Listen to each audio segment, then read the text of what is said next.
bukan manusia, bukan juga makhluk gaib gitu. Bahkan kadang-kadang dia bisa terlihat seperti dewa, kadang-kadang juga terlihat seperti hantu. Hello, aku Gusti Gina di channel Gina Samsudin. Selamat datang kembali guys, dan kamu sudah ada di segmen Alkisah, yang mana seperti biasa ya, aku bakal bercerita mengenai mitologi, legenda, atau hal-hal yang berbau supernatural dan misteri. Nah, kali ini aku bakal menceritakan salah satu makhluk mitologi dari Asia, tepatnya dari Korea.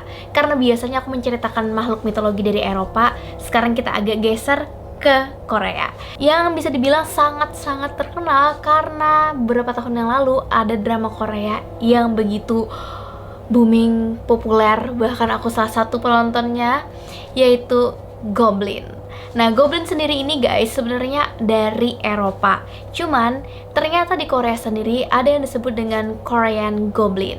Namanya adalah Dokkobi. Sorry ya kalau aku salah penyebutannya karena aku tidak begitu pandai berbahasa Korea. So, seperti apa cerita mengenai Dokkobi ini? Kita akan bahas di video kali ini. Tapi sebelum masuk ke topiknya, please do subscribe bagi kamu yang belum subscribe, dan juga nyalakan loncengnya. Kita intro dulu.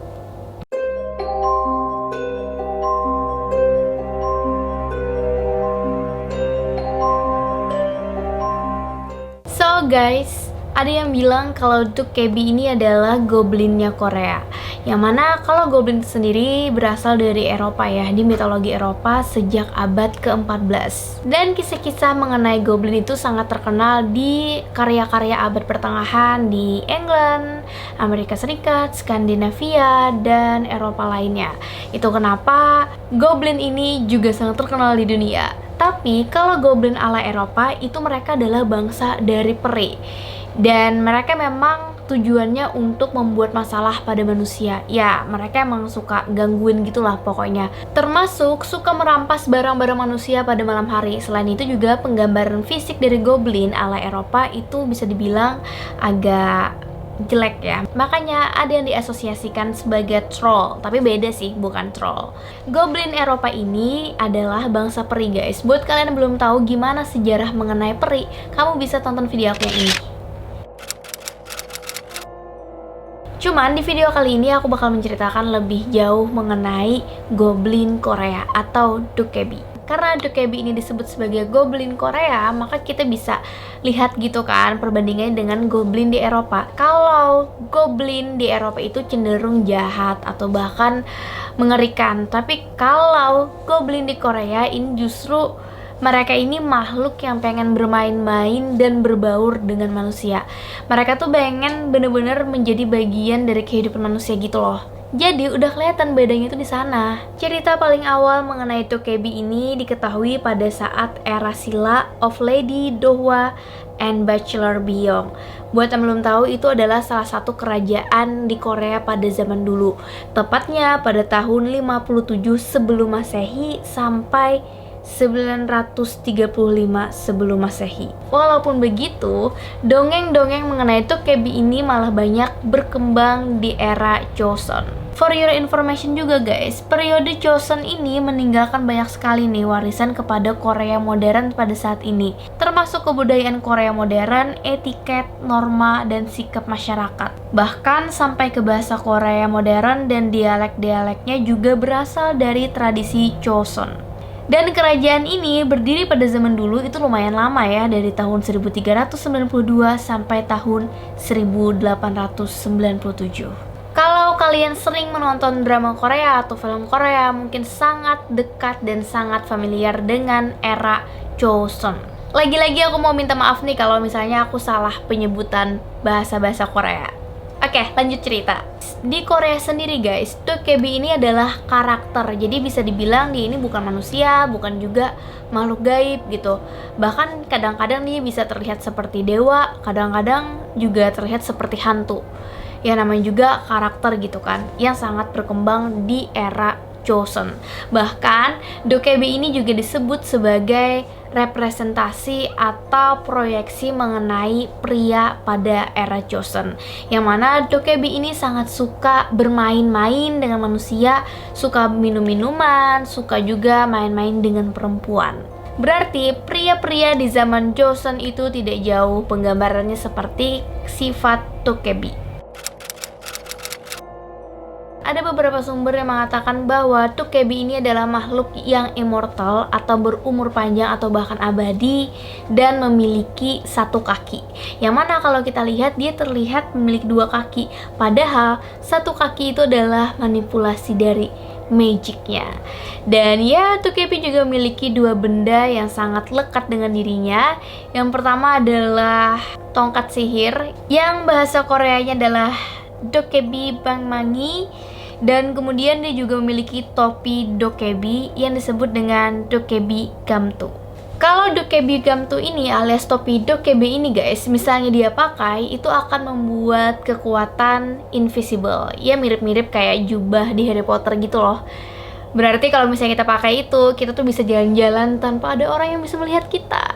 Kalau aku dapet topi kayak gitu, pastinya aku bakal ngejailin teman-teman aku, keluarga aku, karena mereka nggak bakal ngeliat aku.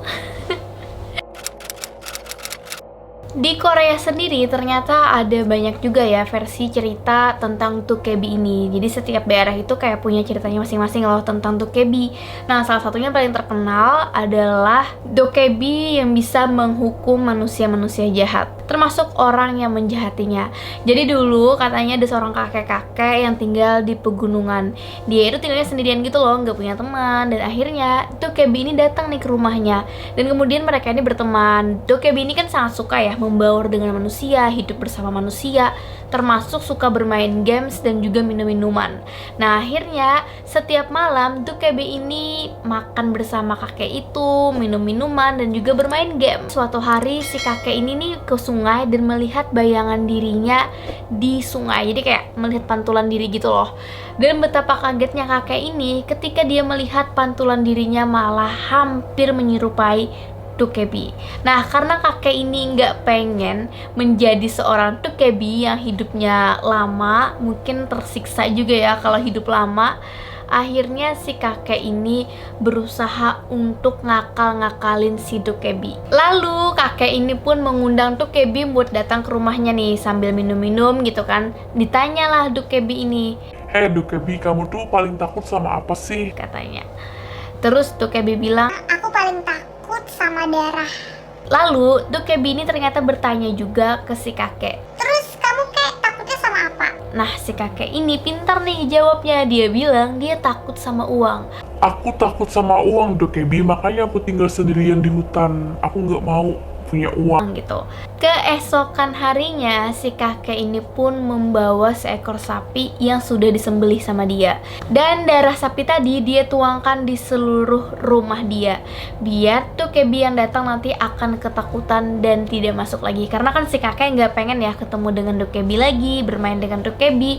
Takutnya dia malah menjadi dokebi. Dan ketika dokebi ini datang melihat banyak darah, dia nggak bisa masuk dong buat bermain. Yang ada dia malah marah besar guys. Lalu dia bersumpah di depan rumah kakek itu dan bilang, Tunggu aku pasti akan kembali dengan ketakutan terbesarmu. menariknya, keesokan harinya dokebi ini datang dengan setas uang yang sangat banyak dan dia lemparkan ke rumah si kakek tua itu. Yap, setelahnya dokebi ini pergi dan tidak pernah lagi datang ke kakek itu karena dia udah kayak kesel banget gitu kan. Ya, seperti yang kalian tahu, karena si kakek ini mendapatkan banyak uang, padahal itu akalan-akalan dia aja, yang akhirnya si kakek pun menjadi kaya raya. Lalu ada juga beberapa versi cerita lain yang ada di beberapa karya di abad pertengahan di Korea. Seperti karya abad ke-15 yang berjudul Sokbu Sanjol. Dokebi ini digambarkan lebih seperti dewa guys, yang mana lebih tepatnya adalah dewa laki-laki yang disembah menjadi objek pemujaan. Tujuan dari ritual penyembahan dokebi ini untuk mendapatkan keberuntungan, kekayaan, dan juga umur yang panjang. Di beberapa cerita rakyat, bahkan di provinsi Jeolla itu juga berbeda nih penggambarannya mengenai dokebi. Kalau biasanya dokebi ini membawa keberuntungan atau membawa kekayaan, justru di Jeolla ini guys, dokebi ini diasosiasikan dengan hal-hal yang buruk. Artinya kalau dokebi ini datang itu bisa mendatangkan penyakit. Itu kenapa di provinsi ini juga ada ritual pengusiran dokebi pada zaman dulu. Ya, pada umumnya sih dokebi ini digambarkan sebagai dewa yang memberikan keberuntungan atau memberikan balasan baik bagi orang yang melakukan kebaikan, dan malah bisa memberikan balasan yang tidak mengenakan bagi orang yang melakukan kejahatan. So, gimana guys menurut kalian? Apakah kalian sebelumnya sudah pernah mendengar cerita rakyat dari Korea ini yang menyebut tentang dokebi? Berikan tanggapan kalian di kolom komentar, terlebih kalau kamu punya referensi lain terkait topik kali ini. Terima kasih sudah menonton video ini dan tonton juga video-video aku lainnya. Bagi kamu yang belum subscribe, tolong di subscribe sebagai bentuk dukungan kamu ke aku membangun channel ini. Aku Gusti Gina, bye!